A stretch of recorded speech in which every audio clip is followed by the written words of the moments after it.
The Forgotten Holocaust. How the world let Congo's children die in silence. They are dying with no names, no headlines, no protests, no outrage, just silence.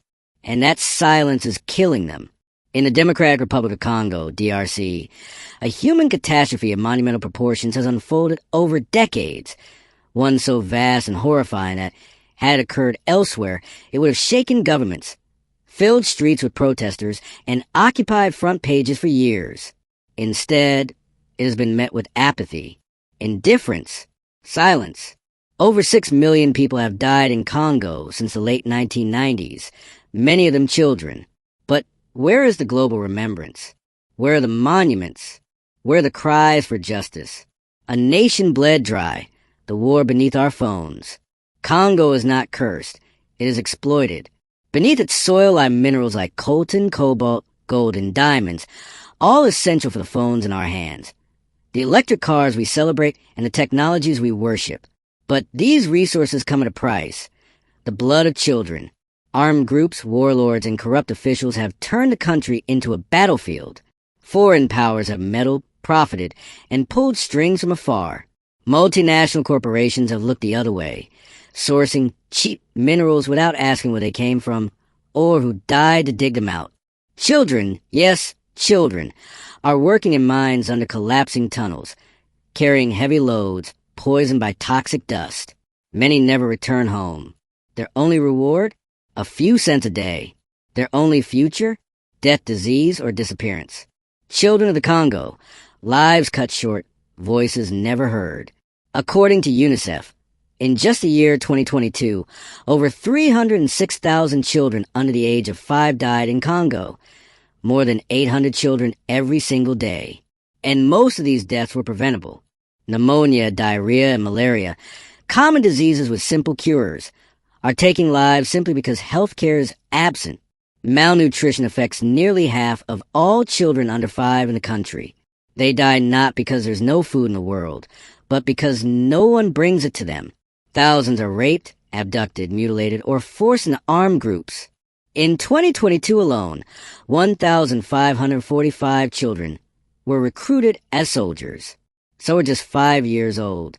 In many regions, being a child in Congo means waking up to the sound of gunfire, watching your mother die from childbirth, seeing your sister taken by soldiers, and praying you won't be next.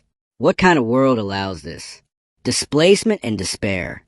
As of 2024, over 6.9 million people have been forcibly displaced in the DRC, the highest number of internally displaced people in Africa. The majority are children. They are sleeping in mud, exposed to disease, with no access to school, clean water, or safety. In Ituri, North Kivu, and South Kivu, eastern provinces plagued by endless violence. Whole villages have been burned. Entire families vanished. Children buried without names. These are not statistics. These are lives. Sons, daughters, dreamers, future doctors, musicians, teachers, erased before they had a chance to be. Where is the world? This is not just a humanitarian crisis. It is a moral crisis for the world.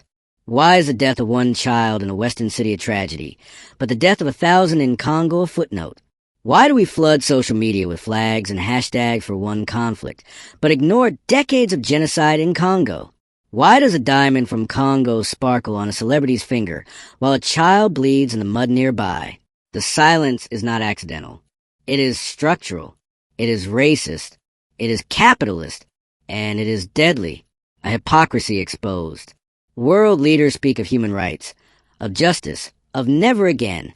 But for Congo, never again has become forever again. The cries of Congolese mothers do not echo in European parliaments. The massacres in Bunya or Goma are not debated on CNN or BBC. There are no emergency sessions at the UN for the children of Congo. Why? Is it because they are African? Because they are black? Because they are poor? Because their deaths are convenient for global supply chains?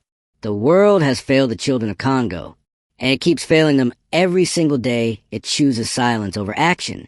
The path forward: speak, act, resist. Journalists must cover Congo as they would any other human crisis. This is a genocide of silence, and we are guilty of complicity. Activists must raise their voices, not just for trendy causes, but for the forgotten. Consumers must ask where their electronics come from and demand fair, ethical supply chains. Governments and the UN must treat Congo not as a distant tragedy, but as a priority, worthy of intervention, aid, and justice. If not us, then who? If we don't speak for the children of Congo, who will? If we don't weep for them, who will? If we don't scream for them, they will keep dying, quietly, tragically, invisibly. It is not enough to say we didn't know.